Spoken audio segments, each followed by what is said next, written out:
এগুলো দেখাতে পারছি না।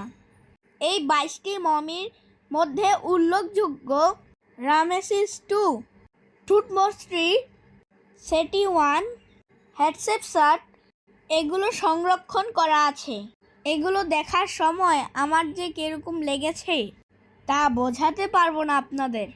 এই জাদুঘরে 50,000-এরও বেশি নিদর্শন রয়েছে, যা মিশরের ইতিহাসে বিভিন্ন যুগকে দেখায়।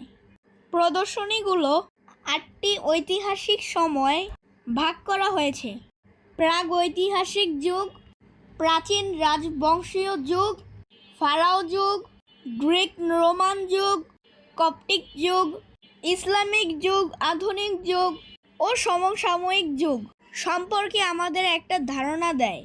এই জাদুঘরে 5টি অংশ রয়েছে। একটা হলো রয়্যাল মামিস হল, দ্য নিলি গ্যালারি, রাইটিং ও সায়েন্সের একটা gallery, believe and ideas gallery, আর রয়েছে টেক্সটাইল হল। বর্তমানে এনএমইসি মিশরের অন্যতম গুরুত্বপূর্ণ আধুনিক জাদুঘর এবং পর্যটকদের জন্য পুরোপুরি খোলা। এটি মিশরের সাংস্কৃতিক এবং গবেষণা কেন্দ্র হিসেবেও কাজ করে।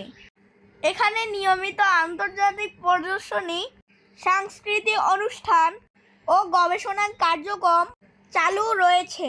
1921 সালে মমি স্থানান্তরের পর থেকে এটি বিশ্বের অন্যতম জনপ্রিয় প্রত্নতাত্ত্বিক পর্যটন কেন্দ্র হয়ে উঠেছে। এটি এমন একটি জাদুঘর যেখানে মিশরের সম্পূর্ণ সভ্যতার ইতিহাস এক জায়গায় দেখানো হয়েছে। আধুনিক প্রযুক্তি ব্যবহার করে মমি ও নিদর্শনের গবেষণা ও প্রদর্শন করা হয়।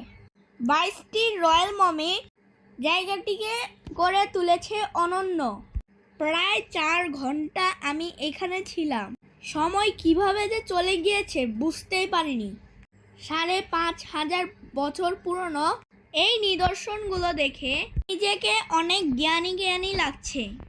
যাই হোক, আমার ভিডিওগুলো যদি ভালো লেগে থাকে তাহলে অবশ্যই লাইক, সাবস্ক্রাইব করে দিবেন, যাতে পরবর্তী ভিডিওগুলো আপনি দেখতে পারেন। পরবর্তী ভিডিও হবে আরও ইন্টারেস্টিং।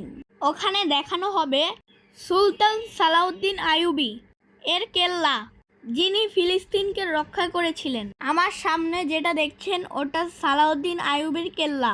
তাহলে আজকের মতন এখানেই বিদায় নিচ্ছি।